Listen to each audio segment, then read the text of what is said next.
Apa jadinya jika pandemi COVID-19 yang kini memasuki gelombang ketiga terjadi tanpa kontribusi para dokter? Kemungkinan besar penanganannya tak akan sebaik ini dan mungkin pula nyawa yang tak tertolong akan semakin melonjak tinggi. Tak hanya waktu dan tenaga yang tercurah, tapi juga nyawa para dokter terenggut demi menyelamatkan pasien COVID-19. Menurut data Ikatan Dokter Indonesia atau IDI per 5 Juli 2021, tercatat sebanyak 434 dokter gugur akibat pandemi COVID-19. Tak hanya profesi dokter, tenaga kesehatan lainnya pun satu persatu turut berguguran. Ilmuwan dan tenaga kesehatan pula yang membuat kita mampu bertahan dari badai pandemi hingga saat ini. Kolaborasi keduanya menghasilkan vaksin yang teruji mampu mencegah penularan dan mutasi virus COVID-19. Selain terus berikhtiar untuk tetap menjaga prokes ketat, peristiwa pandemi COVID-19 ini dapat juga dimanfaatkan anak Jakarta sebagai kesempatan untuk mengulik dunia medis dari perspektif sejarah.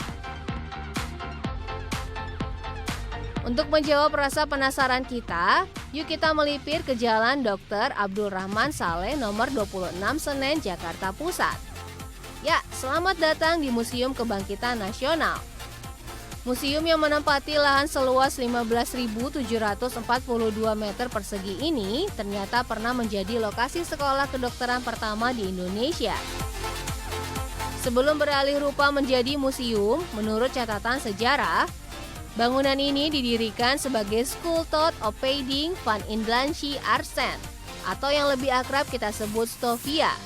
Tapi sebelum bernama Stovia, pendidikan kedokteran pertama bagi warga lokal bernama Dokter Jawa yang masih pendidikannya dimulai sejak 1851 di Rumah Sakit Militer Walter Friden atau yang saat ini menjadi Rumah Sakit Angkatan Darat Gatot Subroto.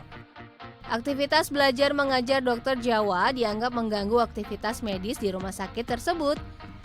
Barulah pada 1899, atas prakarsa Direktur Sekolah Dokter Jawa H.F. Ruhl, bangunan berdinding putih gading ini mulai dibangun. Meski sempat terkendala masalah biaya, akhirnya bangunan ini rampung pada September 1901.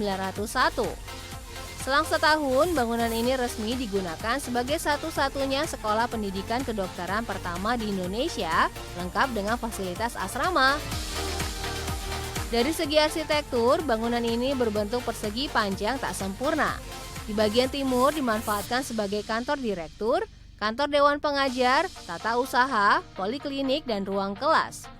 Sementara di bagian utara, barat, dan selatan digunakan sebagai asrama lengkap dengan kamar mandi. Ada pula ruang praktik fisika kimia, gimnastik, dan rekreasi menempati 3 bangunan di tengah halaman bangunan. Pemanfaatan gedung baru ini sekaligus menjadi penanda bergantinya nama sekolah dokter Jawa menjadi Stovia. Dari segi masa studi, Stovia punya masa studi yang jauh lebih lama yaitu 9 tahun. Dengan menerapkan kurikulum yang disesuaikan dengan School for Officieren van Genzonde di Utrecht sebelumnya. Saat masih bernama Sekolah Dokter Jawa, durasi studi hanya berkisar 2 tahun saja. Selama 9 tahun, calon dokter mempelajari cara menangani berbagai macam penyakit menular. Selain menempuh pendidikan, kehidupan asrama yang lebih heterogen dari segi etnis, mempertemukan berbagai suku di Indonesia. Tak hanya Jawa, tapi juga ada suku Minangkabau dan Minahasa. Suku-suku lainnya menyusul di kemudian hari. Pertemuan lintas etnis inilah yang ternyata diam-diam membangkitkan semangat nasionalisme. Para dokter yang terdiri dari Sutomo, Suraji Tirtonegoro, Gunawan Mangunkusumo, Muhammad Sulaiman, Gondo Suwarno, Raden Ongko Projo Sudirjo, Muhammad Saleh, dan Raden Mas Gumbrek mendirikan organisasi Budi Utomo pada 20 Mei 1908. Hari bersejarah itu hingga kini kita peringati sebagai Hari Kebangkitan Nasional. Siapa sangka ya, anak Jakarta bukan dari tangan ahli hukum atau politik, justru dari tangan para tenaga kesehatan inilah strategi pemajuan bangsa untuk bebas dari represi kolonial Belanda pertama kali digagas. Meski paduan dari berbagai suku, sejak awal berdiri Budi Utomo menjunjung tinggi nilai toleransi tanpa melihat perbedaan suku, etnis, jenis kelamin, dan agama.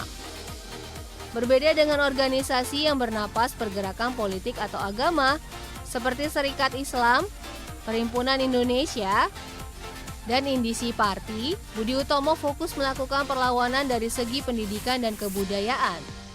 Meski tidak terjun ke dunia politik praktis, tapi semangat dan rumusan pemikiran Budi Utomo telah berhasil memantik api perjuangan. Kala itu, Budi Utomo mempelopori perjuangan melalui daya intelektual atau jalur diplomasi, serta mengubah sifat kedaerahan menjadi nasionalisme. Pada 1943, suhu politik yang bergolak saat kolonial Jepang datang ternyata juga mengubah sistem pendidikan kedokteran. Nama Stovia ditanggalkan dan berganti Ika Daigaku. Nama agresi militer Belanda pada 21 Juli 1947 dan 19 Desember 1948 membuat nama sekolah kedokteran kembali berganti menjadi Geneeskundige Fakulteit Noord-Universiteit van Indonesië yang berada di bawah pemerintah kolonial Belanda dan perguruan tinggi Republik Indonesia. Barulah pada 2 Februari 1950, Fakultas Kedokteran Universitas Indonesia resmi berdiri.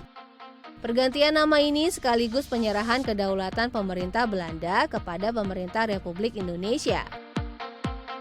Kampus UI di Salemba, Jakarta Pusat menjadi kampus dengan fakultas kedokteran pertama dan tertua yang dimiliki Indonesia.